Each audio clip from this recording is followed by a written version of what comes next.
Russia's proposal to give Assad time to turn over his chemical weapons has opened the door to a diplomatic solution. It's also raised questions, though, about how would anyone verify that the regime had in fact delivered. Savannah Guthrie asked the president about that last night. Are you skeptical? Does it seem like a stalling tactic? I think a famous American president once said, trust but verify. You have to take it with a grain of salt initially, but between the statements that we saw from the Russians, the statement today from the Syrians, this represents a potentially positive development, and my preference consistently has been a diplomatic resolution to this problem. So what does the Syrian opposition think about the Russian proposal? Leaders of the group are in Washington this week to meet with members of Congress and the administration. Khalid Saleh is the president of the Syrian Coalition Press Office and joins me now. Well, is your head spinning? Oh, that it is. It's been an interesting couple of weeks, actually, since President Obama's speech where he said he's going to go to Congress for authorization.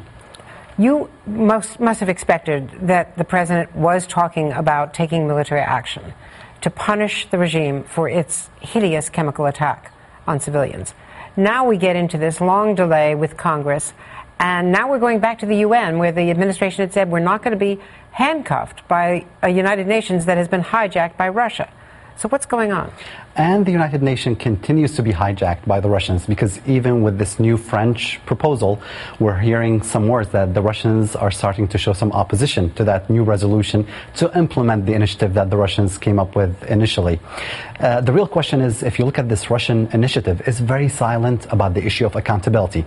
Chemical weapons were used. 1,466 people, fallen heroes, were dead. 400 children died as a result of these chemical weapons. Who is responsible? Are we going to hold Assad responsible for committing these crimes? Or is it enough that he's handing, or at least pretending to hand, these chemical weapons? We're going to tell him, okay, you can walk away and get away with committing such a heinous crime in the 21st century. Can we trust even Assad? Assad comes out just a couple of days ago and he talks about, the opposition. He said the only way to deal with opposition is by destroying them or annihilating them. This is what Assad is saying. He comes out and he says he's for a peaceful resolution, and within 45 minutes he uses Scud missiles against innocent civilians. It is one of those, I hear what you say, I see what you do. Look at the Russians as well, and what they've been doing. Lavrov just called Secretary Kerry a liar. They continue to send 2 to 4 shipments of weapons. Putin, yes. 2 to 4 shipments of weapons to Assad regime for the last 2.5 years. Can we even trust the Russians? That's a big question. How do you send UN inspectors into a war zone, a civil war? And how do you find all the weapons that have been dispersed and hidden? That is a real question. We know that the Assad regime has been moving the stockpiles of chemical weapons all across the country. He has not been sincere in dealing with previous UN inspectors, whether about 14 months ago when we had the UN inspectors go into Syria. He was not honest or sincere by allowing the latest UN mission. When the chemical weapons were used, they were used only about 10 kilometers away from the hotel where the UN inspectors were there. And instead of saying, you know what, let the evidence show, UN inspectors are here, go right away within the first 2-3 hours. They lock them up in a hotel room for 5 days. And then when they tell them go to inspect the location, they tell them, listen, you are only allowed to answer one question, whether chemical weapons were used or not. You are not allowed to answer the more important question, who used the chemical weapons. That's the way the Assad regime is dealing with the UN. Do you feel that the president and Congress are letting you down? I think the president is doing his best. I understand that he is trying to work outside of the United Nations. Thus, he is trying to get that authorization from Congress. Our message has been very consistent. We are looking for decisive action from the U.S. because the whole world is watching. Not only the Assad regime is watching, but North Korea is watching, Iran's watching, Hezbollah militias are watching. And at this point, Syrians feel abandoned. They've been left to face the 13th largest army in the world, and they are massacred.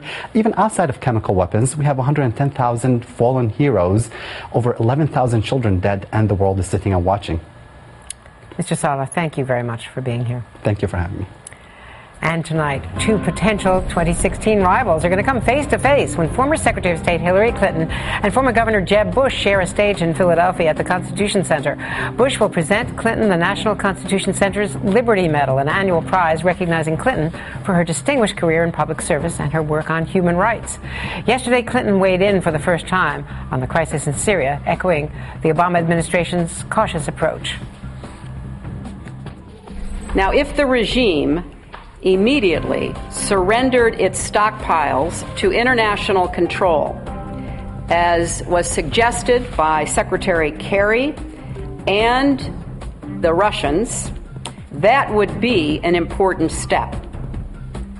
But this cannot be another excuse for delay or obstruction.